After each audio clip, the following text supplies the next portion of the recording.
Makikipagkita po sa mga opisyal ng COMELEC pati na sa ilang mga senador ang Miss Universe noong taong 2008 si Diana Mendoza.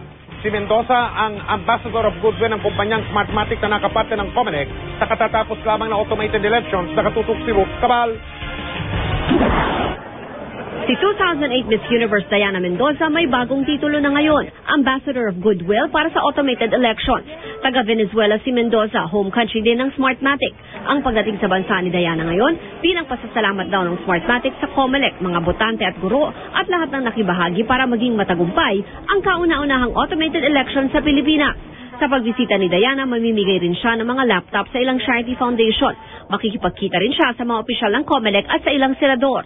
I do want to congratulate you guys from this huge change that just had to happen with the elections. We all have to learn a little bit from you. Again, these were successful elections, and we think that the election was really a triumph for the millions of Filipinos that decided to believe and support automation and that wanted clean and transparent elections.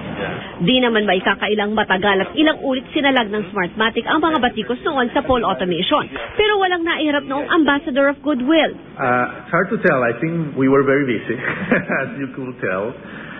Doing the elections is a very hard project. May pahiwatig din si Flores sa tila pahabol na pagpopromote ni Diana sa Smartmatic, lalo na't nakabitin pa sa ngayon ang kahinat na ng mga nagamit na PCOS machines.